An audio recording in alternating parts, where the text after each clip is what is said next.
welcome to Framework Fortune, and welcome back, Framework Fortune community. I'm your host, Ben, and we've got our co-host, H&H Trader, in the house tonight. What's going on tonight, buddy? Going good, going good. The SPY acting up today. It's ugly, but we knew it was about to be ugly. We were ready for it. And I appreciate you holding down the fort last night. Everybody, my wife does not have COVID. She was negative. She just has a stomach bug, so appreciate everybody, their thoughts, prayers, concerns, all that. That means a lot. But it's time for the last rip, and let's dive into this disaster of a SPY today, as Hal just mentioned. I mean, just starting out with a dump, just a nasty dump, and then it just dropped from there. And even in after hours, it closed lower than the support that was holding at that 446. So I'd say we're going to gap down tomorrow on the SPY. A couple weeks ago, whenever I said it, I said when the SPY hit 450, that's when I would really be concerned about the big drop coming. So I could be wrong, but it's setting up the way that I would have predicted the big drop to be coming. So it's not looking good. It's not looking good at all. So DIAs, all of them this is red on the market watch. Dark reds. Because of that ugly doji star, it looked like we were going to get shook out of the VIXY yesterday. I'm sure some people did get shook out with that little sneaky little partial pop. But that doji star, man, the doji tells you, hey, we're going down here soon. Don't worry about tomorrow's candle. So all the inverse ETFs popping up today. And I added, this is not meant to be a trade. I was trying to add a specific number, and I accidentally sold 4 shares of it at 22.03, whatever it is. So that was like a really small, 6-cent profit. But then I just bought back in again in that little dip right there. I was trying to add in this dip because I saw it shoot up here. SPY's looking nasty. VIXY is going to go up all day. So I still have my VXY. I actually added. I have 15 shares of it now, and I'll continue to add. You sold yours today. Yep, I put a trailing stop on it, and I had told the chat, look, if this thing gets green, I'm not going to let it run back against me. And let's see, 21.85 was my buy-in. So yeah, it did run back down there. It ran up, but it did run back down there to the 21.70s. Yeah. So I had that 25-cent follow on it. So it probably stopped me out wherever the top is, 25 cents from the top. So that dump there is probably what triggered, or maybe this stick one right here, this long. Yeah. We can tell. Yep. Went ahead and got me out of there. That's why I don't even have a stop on mine. I'm just letting that baby roll. Same way I did last year when the COVID drop started happening, got in TVIX. I just let it roll. Yeah, I wanted to come down lower. I really do. If it can come down towards that 20, I'd drop a little bit more on it. But I mean, that was a good pop today. All that craziness in the SPY today. I mean, I didn't expect it. I went from down 75 cents per share to up $1.40. So it's pretty nice. Yeah, that's what happens, man. As soon as the SPY starts dropping and there's volatility, VIXY is going to do the total opposite. The harder the SPY drops, the harder the VIXY will rip. These inverse ETFs are so nice to play. And I was thinking about it today. If we continue to see moves like this during the day on some of these inverse ETFs and the market is still dropping, then I might just day trade while I'm swinging too. Just stay in these inverse ETFs because this was a beautiful move. I mean, you could have scalped this play. You could have caught that nice breakout there. There's a couple of bounce plays. I mean, it's beautiful. And it's easy to play this because all you have to do is put the SPY down here in the same time frame. And it's going to, whatever the SPY does, this will do the opposite. It's such an easy way to trade, but it's kind of my thoughts. I don't know. We'll see. So what'd you trade today besides getting rid of your beautiful shares of VIXY? So I traded ABVC Got you there. And I traded VIXY was irrelevant. It was a small trade. But then ZKIN, I jumped in there with 200 shares. I did not realize some kind of way. I don't even understand. I thought I lost on ZKIN, but every trade I took on ZKIN was green. So that's good. What were you But doing? You awake this morning? I don't know. Every trade was green. I didn't even know it. ABVC was the one that I lost on. ABVC came up here, got this huge run up. Yeah, it's a nice spike Came from down. what, 250 up to 311. Yeah, 60-cent spike. Yep. And so when it came down, consolidated for 3 little red candles here. That green candle, I was like, all right, if this can hold above the bottom of this green candle, which it kind of started holding and pushing up, jumped in there with 300 shares, but man, could not get any continuation through there. Yeah, I was looking for it. I was gonna say, it looks like the VWAP tried to hold a support right there. That's why I was like, okay, VWAP bounce, let's get it. But yeah, it didn't hold up. Yeah, it was a little quick bounce and then just dump. Yeah, but I jumped out of there with an 8-cent loss on that 300 shares. Yeah, you got to keep the stop losses tight when you're trading with that many shares. It's actually held its gains today, so that's interesting. Looking at this daily chart, it's not a pretty daily chart, but it could rebound back to that 5 area possibly. It looked like it was holding that. Yeah, it's holding that 4 to 5 area for a long time, and it has gotten a huge spike before. Yep. Now, speaking of huge spikes, before we get into ZKIN, I started trading late. Oh my gosh, that thing was ungodly. Yeah, I saw this thing had ran up crazy in pre-market. This was from what, 11 to 34, and then it made a nice little flag and then just destroyed everybody. Yeah. And that downtrend, I was like, man, this thing has been red for so long and sold off so much, it's back to where it started. I was like, I'm gonna go for a little bounce here, and it actually did. I got a beautiful entry on this, and it did get a little bounce, but not as big as a bounce as I expected, and I ended up holding and taking a little loss on it. I ended up losing 23 on this one. Yeah. But, DB had called this one out. He said that it had it was DB or One Life. He said that it was a SPAC and they were getting sued. Somebody was getting sued in this one. Okay, that would make sense why it shot up and then it got destroyed. But yeah, you can see I got in there 20 shares at 11.77, which is after the bounce. I waited for it to bounce off of this line, and then it shot up there. It got up to 13 just about, and you can see I didn't lock anything out there. I thought it was going to hit the 200. I was looking for it to break 13, and it didn't even hit the 200. I think the 200 at that time was at 13.50. But I just turned around and dumped, and I held it.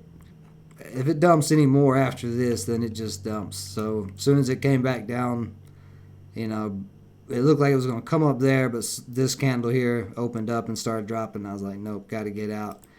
And you can see it sold off even lower. But good Lord, what a drop. So I just should have locked in the profit quick on that one, but I didn't know about the whole suing thing or any of that. Yeah. And then you said you traded ZKIN, which I actually did too, but where'd you get in at? Let's see. I was very patient on this one. I got in right here on this on the one that you're in, 200 shares right there, and just caught that rip up. I didn't even know I was taking profit. I thought I lost on ZKIN, but apparently I won. I switched up my application today, so I couldn't really see. And you traded with that, you maniac. Why would you do that? You should have fixed that before you started trading. Whatever. Well, they were all winning trades because I was still following the same plan once I entered to be exiting. So I knew, I was like, okay, well, I'm following the plan, so I guess the plan worked out. Yeah. So you just got out all the way up to that high, and then you were out? Yeah, I was taking all the way up, and then when I saw weakness, I just kept on taking, and then it started to dump. I was like, ooh, get out. Yeah, you can see I got in on this nice little candle here. I got on this red one right here. 50 shares at 466, and then as that one started pushing back up, I got 50 more shares at 473. So I was averaged at around 470, and I was looking for it to break 5. I mean, I was up Mm-hmm. 24, so that could have been a $24 profit, but I keep looking for bigger rips, and they're just not happening right now. And I feel like I'm not even being that greedy because I'm just looking for a break over 5 for like 550. But we're not even getting that. We're getting 23, 25 cent moves. Unless you're holding longer.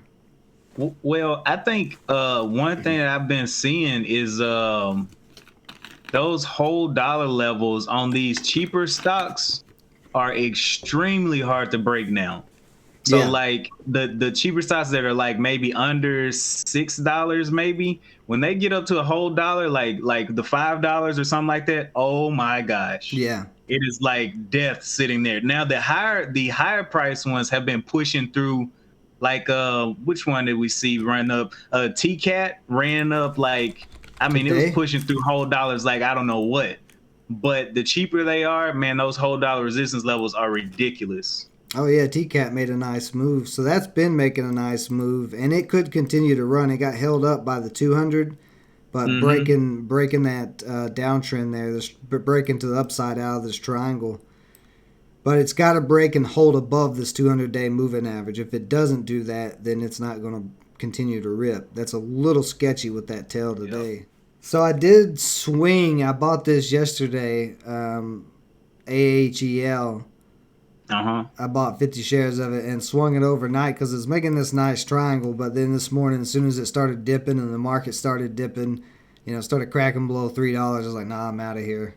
So that $10 loss on that swing. So all together, Yeah. today I lost like $60. Yeah.